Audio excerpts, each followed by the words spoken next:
Hello friends, welcome to Deepti job update channel. This is Divya friends. ఇప్పుడైతే వచ్చేసి జిప్మర్ అని మీ అందరూ వినే ఉంటారు. సో ఈ జిప్మర్లో group A, group B positions అయితే పడ్డాయి. టోటల్ 209 వేకెన్సీస్ అయితే ఉన్నాయి ఫ్రెండ్స్. ఇదైతే వచ్చేసి institute name Jawaharlal institute of post graduation medical education and research friends. ఇందులో అయితే టోటల్ 209 వేకెన్సీస్ అయితే పడ్డాయి. Group A, group B positions అయితే ఉన్నాయి ఫ్రెండ్స్. అలాగే గ్రూప్ సి పొజిషన్స్ కూడా ఉన్నాయి. దీనికి ఈ గ్రూప్ సి పొజిషన్స్కి చాలామంది అప్లై అయితే చేసుకోవచ్చు. టోటల్ 209 వేకెన్సీస్ అయితే ఉన్నాయి ఫ్రెండ్స్. ఈ నోటిఫికేషన్లో నేను అన్నీ క్లియర్గా చెప్తాను. ఎవరెవరు అప్లై చేసుకోవాలి, ఎలా అప్లై చేసుకోవాలి అన్ని వీడియోలో క్లియర్గా అయితే చూసేద్దాము. వెళ్ళే ముందు ఇంకెవరైనా మన ఛానల్ యొక్క వీడియోస్ చూడకపోతే ఒక్కసారి క్విక్గా చూసేయండి ఫ్రెండ్స్. చాలా జెన్యూన్ ఇన్ఫర్మేషన్తో వీడియోస్ అయితే ఉన్నాయి. మీకు ఎటువంటి డౌట్ ఉన్నా కామెంట్ బాక్స్లో కామెంట్ చేసినట్లయితే నేను తప్పకుండా రిప్లై అయితే ఇస్తాను ఫ్రెండ్స్. అలాగే మేము షార్ట్స్ రూపంలో కూడా వీడియోస్ చేస్తూ ఉంటాము. ఎందుకంటే క్విక్గా ఇన్ఫర్మేషన్ అయితే చెప్తాం కాబట్టి ఇందులో లాస్ట్ డేట్స్ అన్నీ మెన్షన్ చేస్తాం ఫ్రెండ్స్. మీకు లింక్స్ అన్నీ డిస్క్రిప్షన్ బాక్స్, కామెంట్ బాక్స్లో అయితే ఉంటాయి. అక్కడ నుంచి డైరెక్ట్గా మీరు ఓపెన్ చేసుకొని కూడా మెయిన్ నోటిఫికేషన్కి అయితే వెళ్ళిపోవచ్చు. ఒకవేళ దొరకకపోతే నాకు కామెంట్ చేసినట్లయితే నేను మెయిన్ నోటిఫికేషన్ లింక్ అయితే పంపిస్తాను. అండ్ ఫ్రెండ్స్, ఇప్పుడైతే అఫీషియల్ నోటిఫికేషన్ కనుక వచ్చినట్లయితే ఇక్కడ చూడండి, టోటల్ 209 వేకెన్సీస్ ఉన్నాయని చెప్పాను కదా. Group B, group C positions అయితే పడ్డాయి. ఈ group B, group C positions యొక్క అర్హత ఏంటో చూద్దాము. ఒకసారి దీనికి ఏంటంటే దీనికి లాస్ట్ డేట్స్ అయితే చూద్దాము. ఆన్లైన్ రిజిస్ట్రేషన్ ఆల్రెడీ స్టార్ట్ అయితే అయింది. అండ్ లాస్ట్ డేట్ అయితే 19/8/2024. మీకు హాల్ టికెట్స్ డౌన్లోడ్ కావాలంటే 29 అని చెప్పేసి ఎగ్జామినేషన్ కూడా క్లియర్గా చెప్పేశారు. 14/9/2024 రోజున ఎగ్జామ్ ఉంటుంది అనేసి ఇవన్నీ పక్కా అమలు చేస్తారు ఫ్రెండ్స్. ఎగ్జామ్ కూడా కరెక్ట్ టైంకే ఉంటుంది. అండ్ దీనికి యొక్క ఎడ్యుకేషన్ క్వాలిఫికేషన్స్ ఇక్కడ చూడండి. మీరు లిస్ట్ నేను డిస్క్రిప్షన్లో ఇస్తాను లింక్. మీ కేటగిరీలో ఎన్నెన్ని పొజిషన్స్ ఉన్నాయో చూసుకోండి. Junior translation officer, junior occupational therapist, medical laboratory technologist, nursing officer, tutor in speech pathology ఆడియాలజీలో ఉన్నాయి. ఎక్స్రే టెక్నీషియన్, అలాగే technical assistant electronics, technical assistant neural మెడిసిన్లు అయితే ఉన్నాయి. ఇవి గ్రూప్ బి పొజిషన్స్. 169 వేకెన్సీస్ అయితే ఉన్నాయి.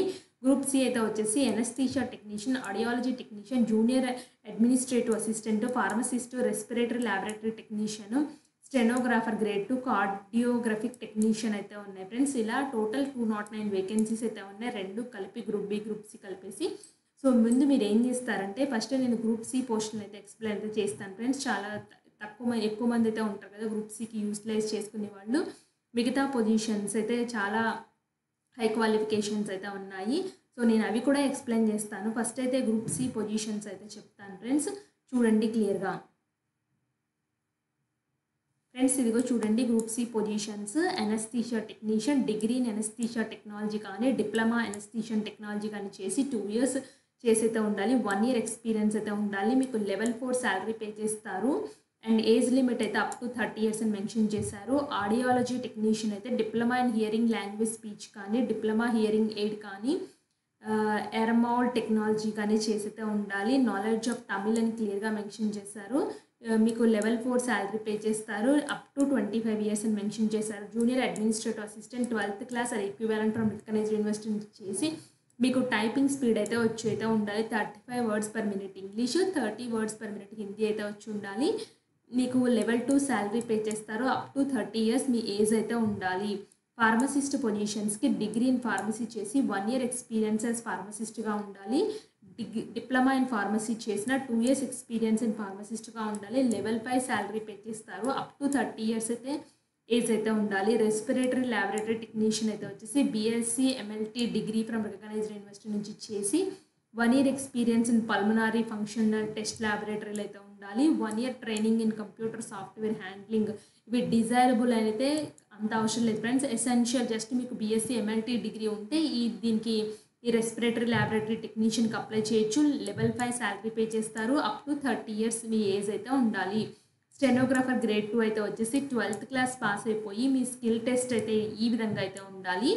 మీకు లెవెల్ 4 శాలరీ పే చేస్తారు. అప్ టు 27 years అయితే ఉండాలి. బట్ స్టెనోగ్రాఫర్ పొజిషన్స్ ఏ కేటగిరీలో ఎన్ని వేకెన్సీ ఉన్నాయో చెక్ చేసుకోండి. నెక్స్ట్ అయితే కార్డియోగ్రాఫిక్ టెక్నీషియన్ అయితే BSc cardiographic technology, cardiac laboratory technician cardiac related చేసైతే ఉండాలి. లెవెల్ 4 శాలరీ పే చేస్తారు. అప్ టు 30 ఇయర్స్ అయితే ఉండాలి. సో దీంట్లో ఫ్రెండ్స్ ఏజ్ రిలాక్సేషన్స్ అయితే కేటగిరీ బట్టి అయితే వర్తిస్తున్నాయి, చెక్ చేసుకోండి. ఇక్కడ క్లియర్గా ఇచ్చారు friends age relaxations. SC ST వాళ్ళకి 5 ఇయర్స్, ఓబీసీ వాళ్ళకి 3 ఇయర్స్ అయితే ఇచ్చారు. ఇంకా అదర్ సెంట్రల్ గవర్నమెంట్లో మీకు ఎంప్లాయ్గా పనిచేసినట్లయితే ఎన్ని ఏజ్ రిలాక్సేషన్స్ ఇచ్చారో చెక్ చేసుకోండి. పీడబ్ల్యూడి వాళ్ళకి కూడా ఉన్నాయి friends age relaxations. So friends ఇన్నైతే గ్రూప్ సి పొజిషన్ చెప్పాను కదా. Group B position technical assistant nuclear medicine అయితే వచ్చేసి డిగ్రీ ఇన్ న్యూక్లియర్ టెక్నాలజీ కానీ, degree in physics, chemistry, microbiology, life sciences, post graduation diploma, medical radiation, isotope technology ఏం చేసినా పర్వాలేదు friends, degree లెవెల్లో ఉండాలి. సో మీకు లెవెల్ 6 శాలరీ పే చేస్తారు. అప్ టు 35 ఇయర్స్ ఏజ్ అయితే ఉండాలి. నెక్స్ట్ టెక్నికల్ అసిస్టెంట్ ఎలక్ట్రానిక్స్ ఫిజియాలజీలో అయితే ఉంది. డిప్లొమా ఇంజనీరింగ్ ఇన్ ఎలక్ట్రానిక్స్ ఎలక్ట్రికల్లో చేసైతే ఉండాలి. మీకు 2 ఇయర్స్ ఎక్స్పీరియన్స్ అయితే ఉండాలి ఫ్రెండ్స్. లెవెల్ 6 శాలరీ పే చేస్తారు. అప్ టు 35 ఇయర్స్ ఏజ్ అయితే ఉండాలి.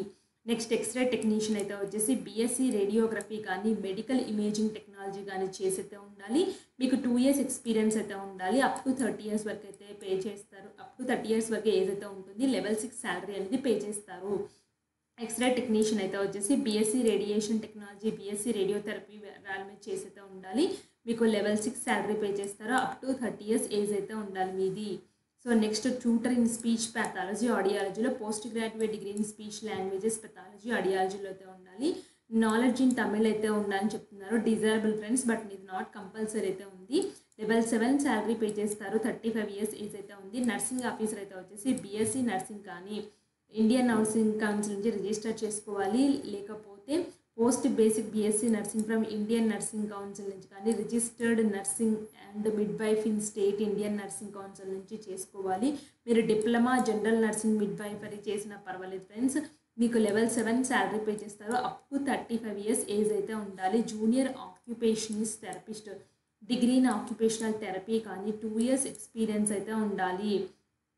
సో నెక్స్ట్ అయితే వచ్చేసి జూనియర్ ట్రాన్స్లేషన్ ఆఫీసర్ అయితే వచ్చేసి మాస్టర్ డిగ్రీ రికగ్నైజ్డ్ యూనివర్సిటీ నుంచి హిందీ ఆర్ ఇంగ్లీష్ చేసి with English are Hindi as compulsory subject అయితే ఉండాలి ఫ్రెండ్స్. ట్రాన్స్లేషన్ రిలేటెడ్ మీకు మాస్టర్ డిగ్రీ అయితే ఉండాలి. సో మీకు దీనికి లెవెల్ 6 శాలరీ పే చేస్తారు. అప్ టు 30 ఇయర్స్ ఏజ్ అయితే ఉండాలి. సో ఇవి ఫ్రెండ్స్ పొజిషన్స్ మొత్తం అయితే పడింది. ఇక్కడ చూడండి స్టెనోగ్రాఫర్లు అయితే ఒకటే ఉంది. ఆ ఒక్క పొజిషన్ కూడా అన్రిజర్వ్డ్ అయితే ఉంది, చెక్ చేసుకోండి. జూనియర్ అడ్మినిస్ట్రేటివ్ అసిస్టెంట్ అయితే 24 వేకెన్సీస్ అయితే ఉన్నాయి. దీనికైతే వచ్చేసి 12th అర్హతతోని ఈ జాబ్స్ అయితే మీరు సంపాదించవచ్చు. బట్ మీకు టైపింగ్ స్పీడ్ ఒకటే వచ్చి ఉంటే సరిపోతుంది ఈ జాబ్స్కి అప్లై చేయడానికి. ఈ జాబ్స్కి ఎలా అప్లై చేయాలో కూడా నేను క్లియర్గా చూపిస్తాను ఫ్రెండ్స్. ఇదైతే వచ్చేసి అఫీషియల్ వెబ్సైట్లో వాళ్ళు ఇచ్చిన లింక్ ఫ్రెండ్స్. ఇక్కడ మీరు ఏం చేస్తారంటే ఫస్ట్ రిజిస్ట్రేషన్ అయితే చేసుకోవాల్సి అయితే ఉంటుంది. ఇక్కడ నేమ్ ఆఫ్ ద అప్లికెంట్ మీ నేమ్ రాయండి. తర్వాత మీ mobile number, confirm mobile number అదే రాయండి. Alternate mobile number, email address, confirm email address ఇచ్చేసి డిక్లరేషన్ దగ్గర ఐఎగ్రీ దగ్గర టిక్ బాక్స్లో టిక్ కొట్టేసి క్యాప్చర్ అంటే చేసి రీవెరిఫై అయితే చెక్ చేసుకోండి ఫ్రెండ్స్. నెక్స్ట్ అయితే ఇలా వెరిఫై చేసుకోమని చెప్పేసి 3 అయితే డిస్ప్లే అవుతాయి. టిక్ బాక్స్లో టిక్ కొట్టేయండి. అంటే కరెక్ట్గా ఉన్నాయా లేదా అని చెక్ చేసుకోమని అయితే అర్థం ఫ్రెండ్స్. కరెక్ట్గా ఉంటేనే టిక్ బాక్స్లో టిక్ కొట్టేసి సబ్మిట్ అయితే చేయండి. సబ్మిట్ చేసిన తర్వాత సో ఈ ఇన్ఫర్మేషన్ 1 సబ్మిట్ చేస్తే మళ్ళీ దీనికైతే ఎడిట్ అయితే లేదు అని చెప్తున్నారు. ఓకే అని క్లిక్ చేస్తున్నాను. క్లిక్ చేయడంతోటి ఇలాగ నా రిజిస్ట్రేషన్ సక్సెస్ఫుల్లీ, రిజిస్ట్రేషన్ నెంబర్ అయితే అలాట్ అయితే అయింది. Please note for the future అని చెప్పేసి క్లియర్గా చెప్తున్నారు. సో నేను ఈమెయిల్ కూడా వాళ్ళు ఎస్ఎంఎస్ పంపించారంట friends, registration number, login ID, password. So నేనైతే క్లోజ్ చేస్తున్నాను. క్లోజ్ చేయడంతో ఇలా అయితే కనిపిస్తుంది. ఇలా కనిపించిన తర్వాత ఇక్కడ చూడండి లాగౌట్ రైట్ సైడ్ కార్నర్స్లో లాగౌట్ గో టు అప్లికేషన్ అయితే ఉంది ఫ్రెండ్స్. నేను గో టు అప్లికేషన్కి అయితే వెళ్తున్నాను. ఇది లోడ్ అయితే అవుతుంది గో టు అప్లికేషన్. సో ఇక్కడ క్లోజ్ క్లిక్ చేస్తున్నాను. క్లోజ్ క్లిక్ చేసిన తర్వాత ఇక్కడ చూడండి పర్సనల్ డీటెయిల్స్, ఎడిషనల్ డీటెయిల్స్, అలాగే communication details, qualification, experience, test city, documents and payment అయితే ఉంది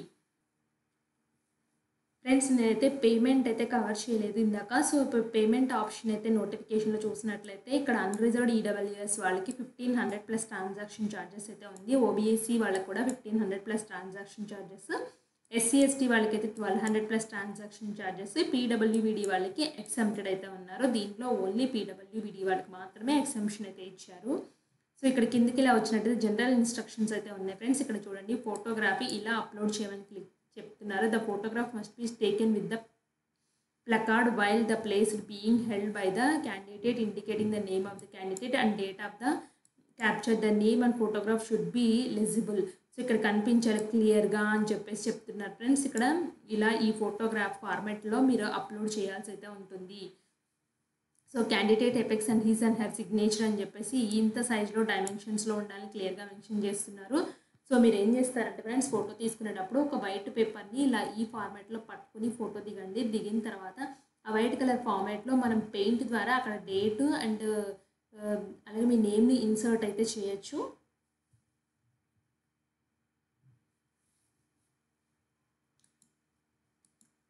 ఫ్రెండ్స్, అప్లికేషన్ ఫామ్ కనుక వచ్చినట్లయితే ఇక్కడ application number, date of birth, ఇక్కడ నేమ్ మెన్షన్ చేయండి. ఆల్రెడీ నాకు ఈ రెండైతే డిస్ప్లే అవుతున్నాయి. So date of birth, so gender, marital status అయితే మెన్షన్ చేయండి. మీ రిలీజియన్, మీ ఫాదర్ నేమ్, హస్బెండ్ నేము, అలాగే మీ mother name, mobile number already నేను రిజిస్ట్రేషన్ ఇచ్చాను కాబట్టి ఈ డీటెయిల్స్ అయితే డిస్ప్లే అవుతున్నాయి. సో మీరు ఏ పోస్ట్కి అప్లై చేద్దాం అనుకుంటున్నారో ఆ పోస్ట్కి అయితే అప్లై చేయండి. నేను జూనియర్ అడ్మినిస్ట్రేటివ్ అసిస్టెంట్కి అయితే అప్లై చేద్దాం అనుకుంటున్నాను. So have you applied for any other posts అనేది అడుగుతున్నారు. నేను నో అని పెడుతున్నాను. సో మిగతా వాటికి నేను సూటబుల్ కాదు కాబట్టి ఒకవేళ మీరు సూటబుల్ అయితే మాత్రం ఎస్ పెట్టుకుని మీరు ఇంకా అదర్ పోస్ట్కి ఏం అప్లై చేస్తారో చేసుకోవచ్చు. బట్ అప్లికేషన్ ఫీ అనేది మాత్రం మీరు డబల్ టైమ్స్ అయితే చెల్లించాల్సి అయితే ఉంటుంది. మీ నేషనాలిటీ ఏంటంటే ఇండియన్.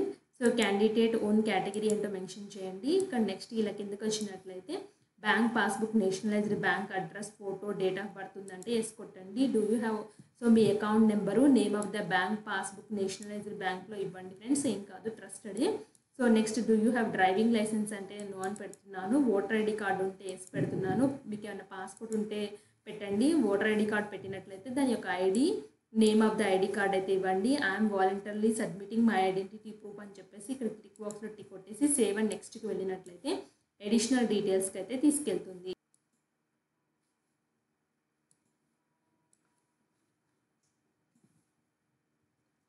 ఫ్రెండ్స్, నెక్స్ట్ అయితే ఈ కాలమ్కి అయితే తీసుకెళ్తుంది. సో అడిషనల్ డీటెయిల్స్లో మీరు ఏమైనా ఎక్స్ సర్వీస్ మ్యాన్ అంటే నో పెడుతున్నారు. Person with bench mark disability ఉన్నాయంటే నో పెడుతున్నాను. ఒకవేళ ఎస్ పెడితే మాత్రం డీటెయిల్స్ అన్నీ మెన్షన్ చేయండి. సెంట్రల్ గవర్నమెంట్ ఎంప్లాయీ డీటెయిల్స్ అయితే అడుగుతుంది. మీరు ఏమైనా సెంట్రల్ గవర్నమెంట్ ఎంప్లాయీ అయితే నో పెడుతున్నాను. మీరు మీ మీద ఏమైనా ఎఫ్ఐఆర్ కేసెస్ ఏమన్నా నమోదైనాయి అని అడుగుతున్నారు. మీరు ఎప్పుడైనా అరెస్ట్ అయ్యారంటే అన్నిటికీ నేను నో అయితే పెడుతున్నాను. సో ఇవన్నీ మీరు ఏమైనా కన్విక్స్ చేశారా, సో ఇవన్నీ అయితే నో పెట్టేయండి ఫ్రెండ్స్. ఇవన్నీ లాక్ ఏమైనా ఎగనిస్ట్గా వెళ్ళారా, క్రిమినల్ కేసెస్ ఏమన్నా ఉన్నాయా అనేది అడుగుతుంది.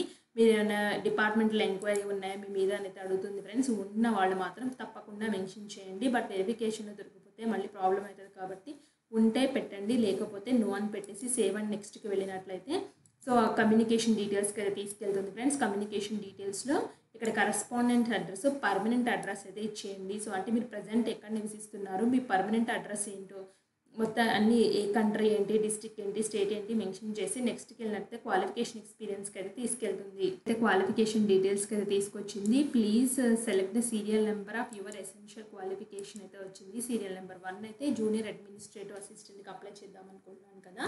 దీనికి అర్హత అయితే 12th మాత్రమే. 24 వేకెన్సీస్ అయితే ఉన్నాయి. దీనికి టైపింగ్ స్పీడ్ అయితే ఇంత వచ్చి ఉండాలని క్లియర్గా మెన్షన్ చేశారు. So name of the board, me 10th class ఎక్కడ చదివారు, ఏ ఇయర్లో పాస్ అయ్యారు, ఎంత పర్సెంటేజ్ ఆఫ్ మార్క్స్ వచ్చాయి, అలాగే మీ ఇంటర్మీడియట్ ఎక్కడ చదివారు, ఎంత % మార్క్స్ వచ్చాయి. మీరు ఒకవేళ డిప్లొమా చేసినట్లయితే డిప్లొమా డీటెయిల్స్, గ్రాడ్యుయేషన్ చేసినట్లయితే గ్రాడ్యుయేషన్, పోస్ట్ గ్రాడ్యుయేషన్, పిహెచ్డి, ఇంకా ఎనీ అదర్ క్వాలిఫికేషన్స్ ఏం చేసినా మెన్షన్ చేయండి. సో అలాగే మీ ఎక్స్పీరియన్స్ డీటెయిల్స్ కూడా ఇక్కడ రాయండి ఫ్రెండ్స్. ఏ ఆర్గనైజేషన్లో పనిచేశారు, ఏ పోస్ట్లో హెల్ప్ చేశారు, ఎక్కడి నుంచి ఎప్పటి వరకు సర్వీస్ చేశారు, ఎంత యాన్యువల్ సిటీసీ పే స్కేల్ వచ్చిందో ఇవన్నీ మెన్షన్ చేయండి. Click here to photo upload. So మీరు ఎక్కడైనా వర్క్ చేసిన ఎక్స్పీరియన్స్ సర్టిఫికెట్ ఉంటుంది కదా, ఆ సర్టిఫికెట్ని ఇక్కడ అప్లోడ్ చేయాల్సి అయితే ఉంటుంది. ఒకవేళ మీరు వర్క్ చేసే ఎక్స్పీరియన్స్ పెట్టుకుంటే, ఒకవేళ ఇంటర్న్షిప్స్ చేసినా ఇక్కడ క్లియర్గా రాయమని అయితే మెన్షన్ చేశారు friends. Internship start date, end date, ఏ ఆర్గనైజేషన్లో చేశారు, ఎన్ని మంత్స్ ఆఫ్ ఇంటర్న్షిప్ చేశారు, ఇవన్నీ ఇచ్చేసి సేవ్ అండ్ నెక్స్ట్కి అయితే వెళ్ళిపోండి.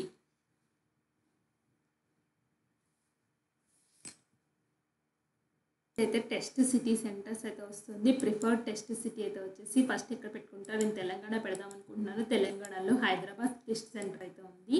నెక్స్ట్ స్టేట్ 2లో అయితే వచ్చేసి ఇంకా నేను ఆంధ్రప్రదేశ్ ఇంకెక్కడైనా ఉన్నాయని చెక్ చేసుకున్నాను ఫ్రెండ్స్. ఇక్కడ పుదుచ్చేరి, తెలంగాణ, న్యూఢిల్లీ, వెస్ట్ బెంగాల్, మహారాష్ట్ర, తమిళనాడు, కర్ణాటక, కేరళ ఇవి మాత్రమే ఇచ్చారు. సో సెకండ్ టెస్ట్ సిటీ కూడా నేనైతే హైదరాబాదే పెడుతున్నాను. Please select the different test city అంటుంది. సో అంటే డిఫరెంట్గా సెలెక్ట్ చేసుకోమంటే క్లియర్గా మెన్షన్ చేస్తుంది.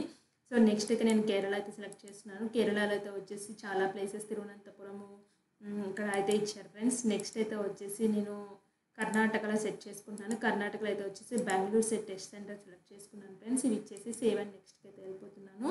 సేవ్ అండ్ నెక్స్ట్కి వెళ్ళినట్లయితే డాక్యుమెంట్స్ అండ్ పేమెంట్ స్టెప్కి అయితే తీసుకెళ్తుంది. సో డేటా సేవ్డ్ సక్సెస్ఫుల్ అయితే చెప్తుంది ఫ్రెండ్స్. ఇక్కడ చూడండి, ఇక్కడ నెక్స్ట్ అయితే వచ్చేసి upload స్కానర్డ్ copy of recent passport size photo. So నేను ఫోటో ఎలా అప్లోడ్ చేయాలో చెప్పాను కదా ఫ్రెండ్స్, అదైతే అలాగా ఆ ఫార్మేట్లో అప్లోడ్ చేయండి. అప్లోడ్ స్కానర్డ్ సిగ్నేచర్ అయితే అప్లోడ్ చేయండి ఇక్కడ.